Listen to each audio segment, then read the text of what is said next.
हम बाबा साहब के दरबार में यहाँ पर सब हाजिर हैं। अकेले अकेले का नाम लूंगा तो कोई छूटेगा, मेरा नाम नहीं आया, इसलिए मैं किसी का भी नाम लिए बिना, क्योंकि मंच पे बैठे हुए और श्रोताजन बैठे हुए हमसे ज्यादा वक्ता, हमसे ज्यादा सूझवान आप लोग हैं। जी बस मेरी एक ही प्रॉब्लम होती है और कुछ नहीं, कि मेरी हर नजर के ऊपर नजर रखते हुए मैं अपनी बात कहा करता हूं। अगर वाकई आप कुछ चिंतन करने के लिए आए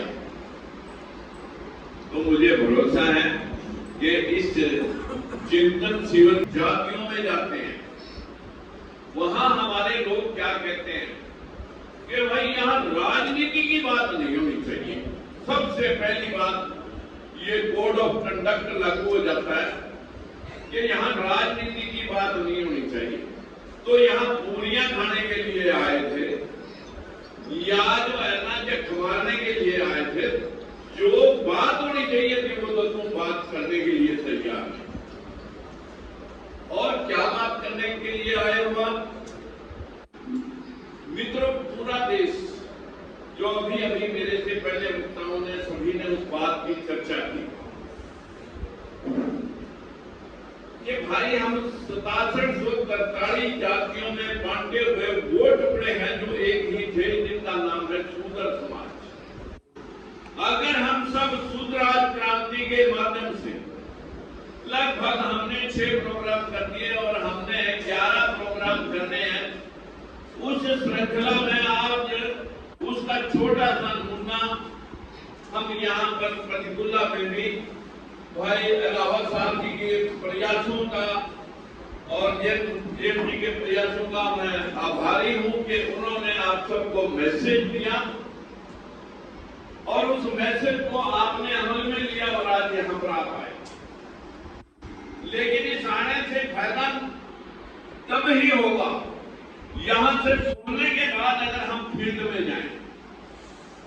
आप इस जगह बैठे हो, आप कोई सामान खरीद रहे हो, देख लें कि भाई अब हमारा कोई गरीब भाई कोई छोटी मोटी दुकान कर रहा है, हम उसके सहयोगी मांग सकते हैं। हमारा कोई भाई कोई काम धंधे के प्रयासरत है, हम उसकी हेल्प भी कर सकते हैं। हर जगह छोटे से छोटी जगह पे हम एक दूसरे का जब हाथ बटाएंगे तब भी आगे बढ़ पाएंगे। आरएसएस ने जब मुगलों के बाद अंग्रेजों ने इस देश को कब्जा किया, क्योंकि यहाँ पर छोटी छोटी रियासतें मराठों की, मुगलों की, राजपूतों की जो आपस में लड़ रही थी, जिसका फायदा उठा करके ईस्ट इंडिया कंपनी ने इस देश को गुलाम जब किया और उसके बाद उन्होंने हमारे इस तबके को शिक्षा के साथ जोड़ करके संविधान सभा में भेजने के लिए जब प्रस्ताव रखा कि संविधान सभा में दलित और पिछड़ा जो शब्द आया बाद में कि इस पिछड़े समाज से भी लोग जाएंगे, तो जो आरएसएस के प्रमुख जिन्होंने आरएसएस की गठन करने वाले लोग जिन्होंने चिंता व्यक्त की कि अगर देश आजाद हुआ, अंग्रेज चले जाएंगे, हम 3% हैं, तो फिर इस देश पे राज बहुजन लोगों का हो जाएगा अगर बाबा साहब के संविधान के मुताबिक ये देश चला। क्योंकि 1901 से साहू जी महाराज ने व्यवस्था स्थापित कर दी थी कि 50% कमजोर तबके के लोगों के लिए आरक्षण हो। वो व्यवस्था का चिंता आरएसएस के लोगों को जो 1925 में गठन किया गया कि अंग्रेज अगर चले गए हम क्या करेंगे, तब उन्होंने इस देश के अंदर आरएसएस का गठन करके हमारे ही लोगों को आपस में लड़वाया, हमारे ही लोगों में बीच में पाकिस्तान और हिंदुस्तान, कहीं कोई आरएसएस का कोई व्यक्ति आपको जंगे आजादी में सर कटाता हुआ नहीं मिलेगा। सर कटाए हमने राजगुरु सुखदेव, भगत सिंह, ऊधम सिंह, कंबोज, राज और जो हमारे जिन लोगों के नाम होने थे वो नाम नहीं आए। जिन लोगों का इस देश में सर कटाने के बाद नाम तक उनके घरों के ऊपर झुंड और झाड़ जाम रहे हैं। यहां चाहे राव तुलाराम की रियासत गई है, चाहे राजा नाहर सिंह है, चाहे उसका सेनापति गुलाब सिंह सैनी है, चाहे धन सिंह कोतवाल है जो गुर्जर समाज का है, जिसके परिवार को फांसी आई, जो ऊधम सिंह कंबोज है, जिन लोगों को इस देश को आजाद कराने में जिनकी कुर्बानियां हुई, शहादत हुई, उनका साथियों, उनके परिवार या उनके वंशज आज भी हाशिए पे खड़े हैं। और जो लोग इन लोगों को लड़ा करके अंग्रेजों से पिट छुड़ा करके सत्ता पे काबिज हुए हैं, सिस्टम के मालिक वो हैं। हमें क्या पढ़ाया जा रहा है इस देश में? कबीरदास, रविदास, इस देश के अंदर गुरु नानक देव, गुरु गोविंद सिंह, इस देश के अंदर गौतम बुद्ध, महावीर जैन मुनि महाराज, या इस देश के अंदर भीमराव अम्बेडकर, सावित्रीबाई फुले, काशीराम, उनको पढ़ाया इतिहास में नहीं जा रहा। क्या पढ़ाया जा रहा? सरस्वती हर स्कूल में पढ़ाई जा रही है, फोटो लगी हुई है। जब नारी जाति के ऊपर बैन था पढ़ने पे, तो ये कहां पीएचडी करके आई थी? ये किसकी बेटी कब पैदा हुई? इसने कहां शिक्षा लेकर विद्यालय खोले थे? यहाँ लक्ष्मी और सरस्वती का खेल चल रहा है। यहाँ दुर्गा से शक्ति मिलती है, लक्ष्मी से धन मिलता है, सरस्वती से ज्ञान मिलता है। सारी शक्ति, सारा धन और ज्ञान भारत में होना चाहिए था, और वो भी दलित और पिछड़े लोगों के पास होना चाहिए था, SC ST OBC में होना चाहिए था, क्योंकि सबसे ज्यादा पूजा में अगर कोई संलिप्त है बस वो तो यही लोग हैं जो इनसे पत्थर पुजवा रहे हैं। उनके बच्चे कावड़ा नोड़े के लिए नहीं जा रहे, हमारे बच्चे कावड़ा नोड़े के लिए जा रहे। आप लोगों को समझा रखा है कि ये जीवन तो तुम्हारा खराब हो गया, गरीबी में कट गया, नीच उसमें जाति में पैदा हो गए, गरीबी में पैदा हो गए। आप जो कम से कम अगला जीवन सुधार लो। ये जीवन खराब हो गया, कोई बात नहीं, जो भी कमावा, जो भी आप इकट्ठा करें, सारे का दान, पुण्य, तीर्थ, व्रत, पूजा पाठ, उपवास, सारा कुछ काम करने से तुम्हें अगले जन्म में मोक्ष भी मिलेगा, स्वर्ग भी मिलेगा। ये जीवन खराब हो गया, कोई बात नहीं। पूरा देश स्वर्ग और नरक के नाम पर लुट रहा है। एक दिन मथुरा वृंदावन से मेरे पास कुछ लोग, 20-25 लोग आए, क्योंकि वहां मैं एक स्कूल के उद्घाटन पे गया। स्कूल का नाम रखा था सूर सेन पब्लिक स्कूल। मैंने कहा भाई ये सूर सेन कौन है? झांकी तो तुम सावित्रीबाई फुले की निकाल रहे और नाम रख रहे हो सूर सेन। मैं कहा ये कौन था? बोले कि हमारा राजा था। आपको नहीं पता क्या? पता तो मुझे था, लेकिन मैंने उनसे पूछा भाई कौन था, बताएंगे? बोला कि जो राजा रामचंद्र जी हुए उनका भाई शत्रुघ्न था। शत्रुघ्न की हम औलाद हैं, हम उसकी औलाद हैं शत्रुघ्न की, और उसका बेटा शत्रुघ्न का सूरसेन महाराज राजा है।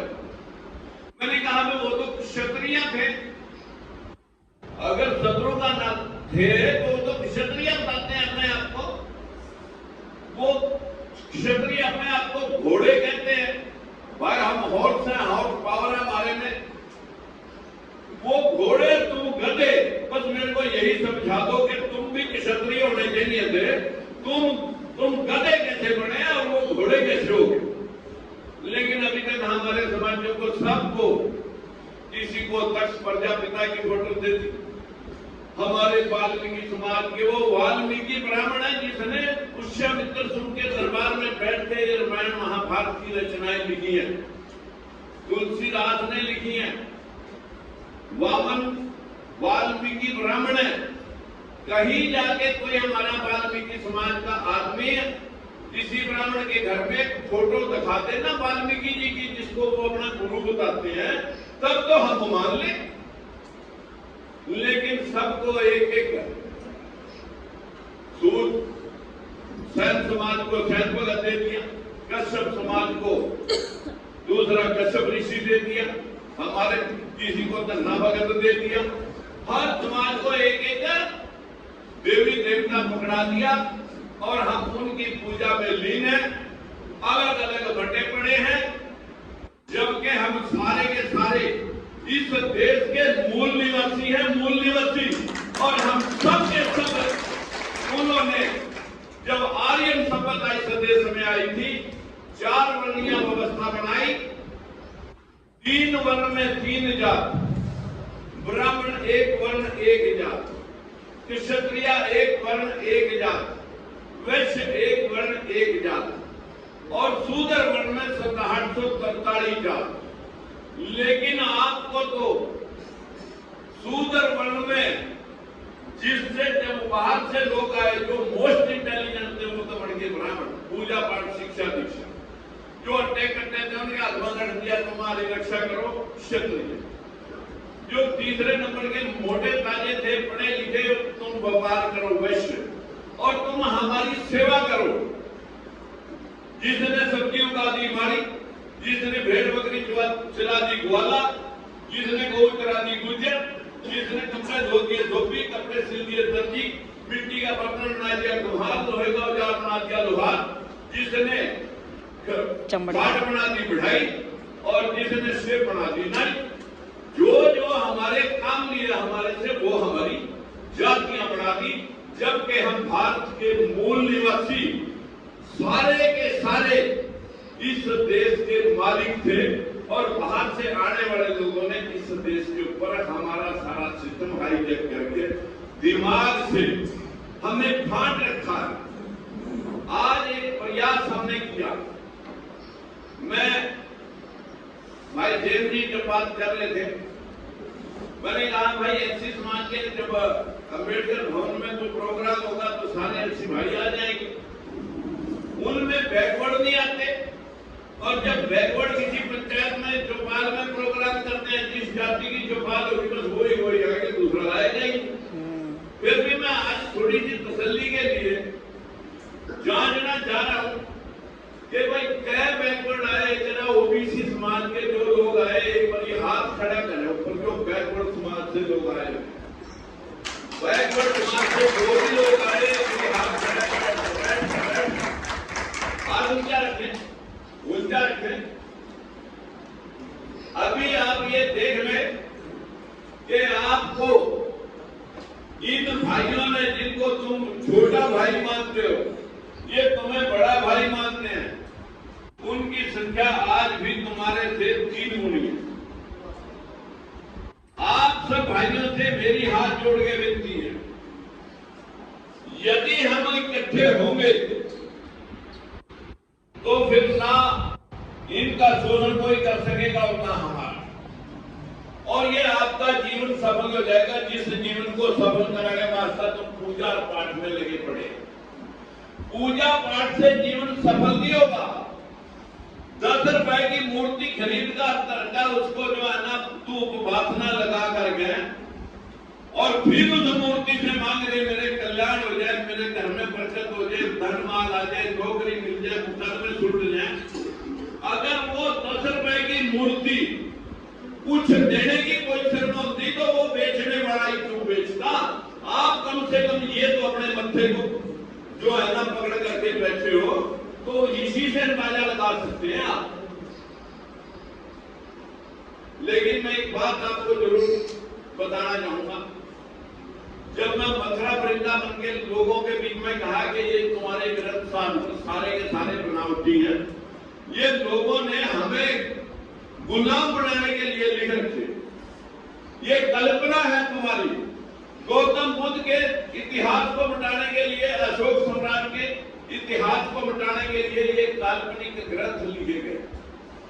तो वहां सन्नाटा छा गया, और जब सन्नाटा छा गया तो वो लोग लगे कहने जी आप कैसे काल्पनिक कर रहे हो।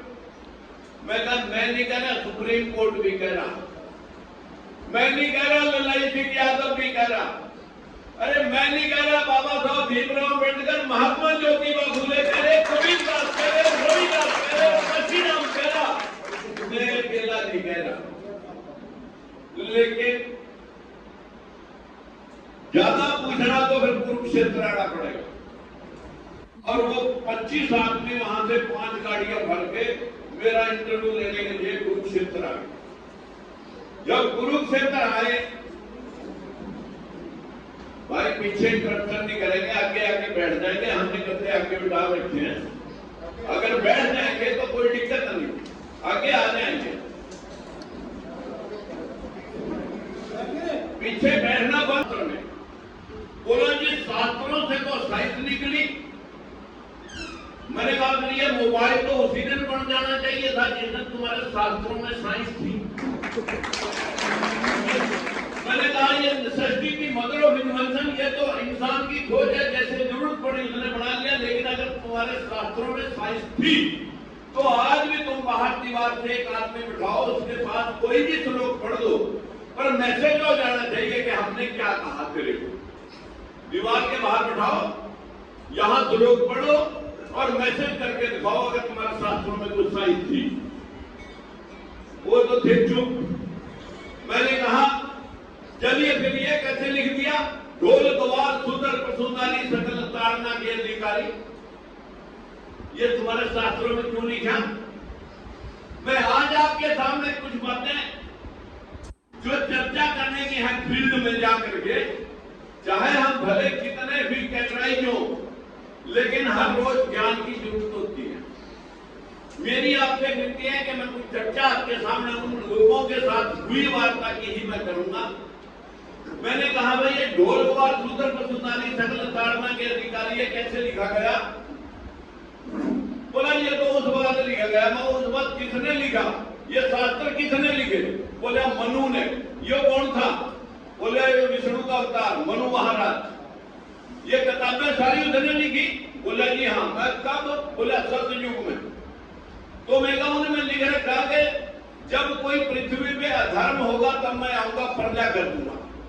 तो कोई अधर्म होगा सतयुग में, प्रलय हुई तो त्रेता आ गया। फिर त्रेता में सीता को रावण हरण हो गया, फिर भगवान राम आया और फिर प्रलय कर गया। फिर द्वापर आ गया, फिर द्वापर कृष्ण जी आ गए सजा देने के लिए दुर्योधन को जरासंध को। फिर प्रलय कर दी, फिर महाभारत हुआ, सब कुछ खत्म हो गया। प्रलय का क्या मतलब है।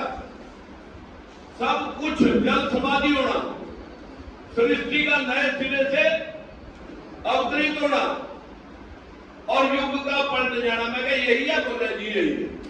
मैं कहा पर 3 बार प्रलय होगी, सृष्टि उथल पुथल होगी, पेड़ पौधे जीव जंतु कोई चीज बची नहीं, सारी चीजें पानी में डूब गई। ये कौन सी अलमारी में रखे थे तुम्हारे शास्त्र, ये भी डूबे, सारा मुल्क डूब गया 3 बार। यदि आपने मेरे को बताया इस बात, खैर उनके पास कोई जवाब नहीं। मैंने उनसे पूछा, मैं कहा यार अब बातें तो मैंने उनसे कम से कम 2.5 घंटे, लेकिन छोटा सा वर्णन मैं आपको बताना जरूर चाहूंगा जो आखिरी वर्णन था। मैं कहा किसे मानते हैं आप भगवान। भगवान कौन है। ब्रह्मा जी भगवान, विष्णु जी, और ये इन्होंने सृष्टि का निर्माण करा। मैं कहा भगवान और भी कोई है। बोला राम भगवान और 33 करोड़ देवी देवता भगवान। मैं कहा तुम्हारे 33 करोड़ देवी देवता सारे भगवान हैं और तुम उनके मुंह से पैदा हो रहे हो। आप तो ब्रह्मा के मुंह से पैदा हुए हो जिसने सृष्टि का निर्माण करा। मैंने कहा हमने सुना भगवान 5 तत्व है, 5 तत्व भगवान है। वो 5 तत्व जिनमें सबसे पहला तत्व भूमि, गगन, वह गगन, वह वायु, अग्नि, न नील। मैं गए 5 तत्व इस सृष्टि में कहीं भी इकट्ठे कर दो, बीज डालने की लोड़ नहीं। जीव जंतु, पेड़ पौधे, तब तो तब आज भी इस ग्राउंड में पानी भर के खड़ा कर दो, एक साल तक मत छेड़ना। जो बैक्टीरिया उसमें बढ़ेगा बिना बीज डाले, सांप, मच्छर, मक्खी, कॉकरोच, मेंढक, सब कुछ उसमें पैदा हो जाएगा, बीज डालने की जरूरत नहीं। और जब मैं तेरा घुटना नहीं टूट फूट हो जाए, दवाई ना खाना, 1 हफ्ते में तेरे कीड़े पड़ जाएंगे। दवाई किसी ने डाली, जो बैक्टीरिया बना उसी बैक्टीरिया से आपके जीव पैदा हो।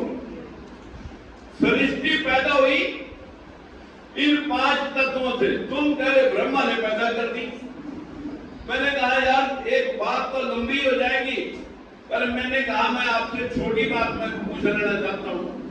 मैं कहा ये पूरा देश स्वर्ग और नरक से डर रहा है, पूरा देश स्वर्ग और नरक से डर रहा है, और जो पूरे देश के अंदर लूटपाट है वो स्वर्ग नरक के नाम पर है। क्योंकि स्वर्ग और नरक की सबसे बड़ी परिभाषा पंडित पुजारियों के पास है। पहला तो डराओ और फिर समस्या, और समस्या का समाधान, और वो समाधान सुझाव लूटो और अगले दिन रास्ता डाल दो। मैंने कहा यार मैं भी स्वर्ग में जाना चाह रहा हूं, कृपया मेरे को भी आप बताएं कि स्वर्ग का रास्ता कहां से जा रहा है। बोला जी वो तो बता देंगे। मैंने कहा पर पहला ये बताना पड़ेगा मैं पिछले जन्म में स्वर्ग में था या नरक में। बोले जी ये पिछला तो नहीं बता सकते। मैंने कहा फिर तुम नहीं बता सकते, मैं बता दूं। बोले आप बता दो। मैंने कहा मेरी उम्र 70 साल, 70 साल पहले कहां था? मां के गर्भ में। मगर इतना तो कन्फर्म है ना, 70 साल पहले मैं अपनी मां के गर्भ में था। कहां से आया? बाप के मिलने से। उससे पहले मैं अपने बाप के स्पर्म में था।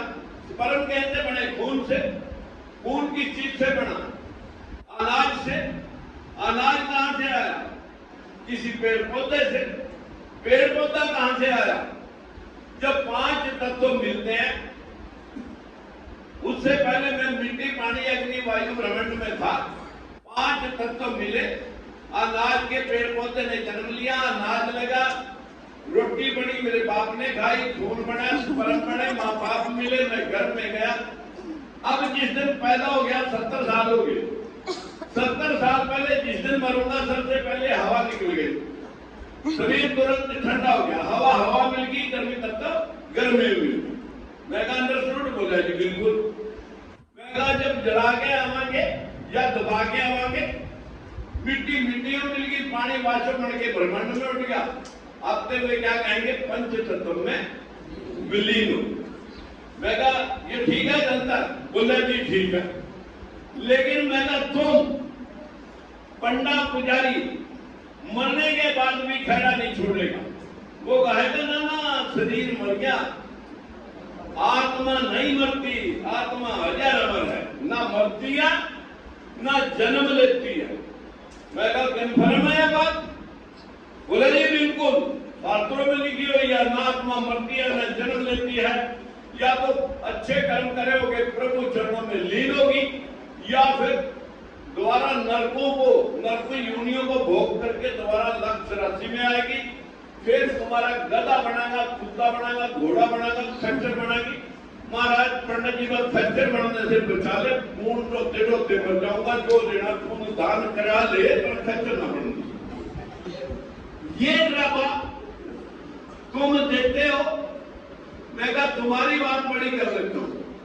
मैं कहा ये कन्फर्म है कि आत्मा न मरती है न जन्म लेती है? बोले जी बिल्कुल। अच्छे कर्म करोगे तो प्रभु चरणों में लीन होगी, और जब खराब कर्म करोगे तो लाख राशि में जाएगी।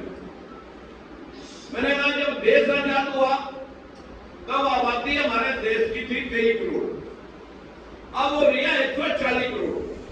बस मुझे इतना समझा दे कि 117 करोड़ आत्माएं फिर कहां से आई जब आत्माएं पैदा नहीं होती।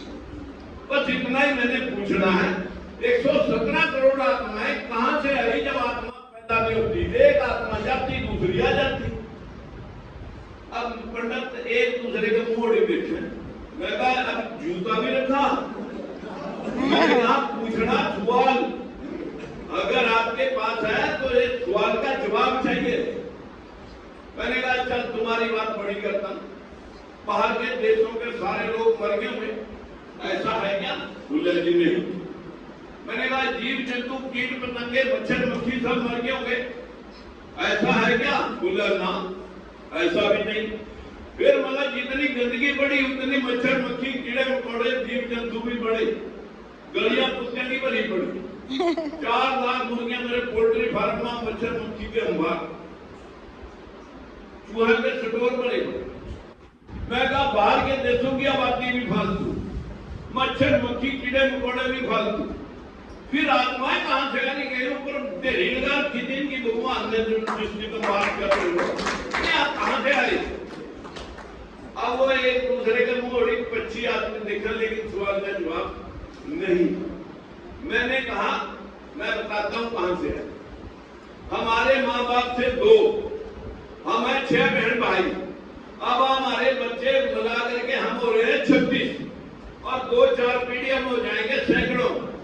नरों के नर, जानवरों के जानवर, पशुओं के पशु, कुत्ते बिल्लियां के कुत्ते बिल्लियां, परिंदे के परिंदे, जलचरों के जलचर, थलचर के थलचर। यही नर और मादा के मिलने से यही पैदा हो रहे, यही खत्म हो रहे, ना ये कहीं से आ रहे ना ये कहीं जा रहे। और जो तुम बात कर रहे हो स्वर्ग और नरकों की, इसी धर्म पे स्वर्ग और नरक है। तेरे घर में दाल रोटी का जुगाड़ ठीक है, मान मर्यादा भाईचारा परिवार में शांति, मुकदमे बीमारी से दूर, कोई कष्ट शारीरिक नहीं है, तो यही आपके घर में नींद पड़ी आवे तो तेरा घर स्वर्ग है, जहां पीना जहां गरीब है। उसके बदौलत दूसरे मन से भाई भाई खून का प्यासा रह के नीचे के पैसे पर लटकट मर रहे, मुकदमे बीमारियां चल रही, या किसी को पैरालाइज हो गया और कीड़े पड़ गए, या एक्सीडेंट हो गया कोमा में चला गया, सालों हो गए और कोई पता नहीं कहां पड़ा। स्वर्ग यही है, नरक यही है। अगर बनाना है हमारा पंडा जी महाराज, इसी को स्वर्ग बना के दिखाओ, इस दुनिया को स्वर्ग बनाओ, यही स्वर्ग बनाओ।